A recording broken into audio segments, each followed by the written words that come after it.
அனைவருக்கும் வணக்கம். நீங்கள் நம்ம சேனலுக்கு புதுசுன்னா பக்கத்தில் இருக்கிற பெல் பட்டன் அமைத்தி சப்ஸ்கிரைப் பண்ணிக்கோங்க. என்னது ஃப்ளாஸ்க் டைலாக்னு சொல்கிறான்?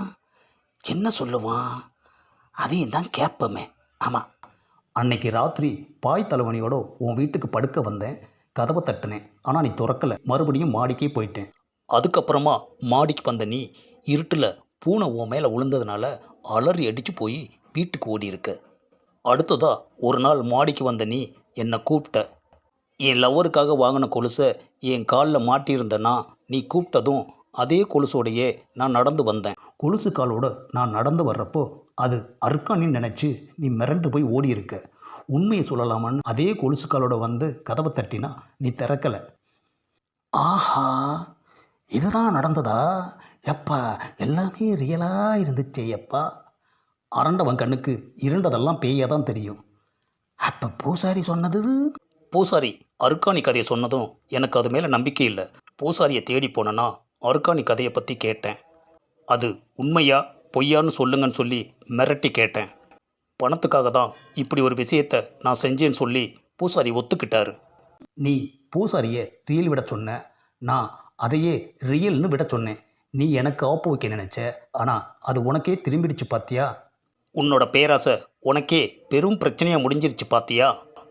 ஆஹா, இனிமே பேராசையே படம் பாட்டம்பா. நீ பட்டாலும் கிடைக்காது. ஏன்னா இனிமே இந்த வீட்டுக்கு யாருமே குடிவர மாட்டாங்க. என்னது, யாருமே குடிவர மாட்டாங்களா? உனக்கும் எனக்கும் தான் இது நல்ல வீடுன்னு தெரியும். ஆனால் ஊரில் உள்ள எல்லாருக்குமே இது பேய் வீடுன்னு தெரிஞ்சு போச்சு. ஆஹா, காலி பண்ண போகிறது நீ மட்டும் இல்லை, நானும் வீட்டை காலி பண்ணுறதுக்காக தான் இப்போ வந்திருக்கேன். கல்யாணம் முடிஞ்சதும் வீட்டை காலி பண்ணி போயிடலான்ற ஐடியாவில் தான் நான் இருந்தேன். ஆனால் நீ அதுக்கு முன்னாடியே அவசரப்பட்டுட்ட. ஆஹா, எப்போவோ சொல்ல வேண்டிய விஷயத்த இவ்வளோ நடந்து முடிஞ்சதுக்கப்புறம் எவ்வளோ கூலாக சொல்கிறான். ஏயா, இது அப்போவே சொல்லியிருக்க வேண்டியதானே? இவ்வளோ சீக்கிரம் கல்யாணம் ஆகும்னு நான் நினைக்கவே இல்லையே, அதனால தான் சொல்லலை. ஆஹா, நினைக்காததெல்லாம் நடந்துருச்சு. ஆனால் நினச்ச எதுவுமே நடக்கலையே ஐயா. அதிக வாடகைக்கும் அட்வான்ஸுக்கும் ஆசைப்பட்டு இப்படி நடந்துக்கிட்டேன்.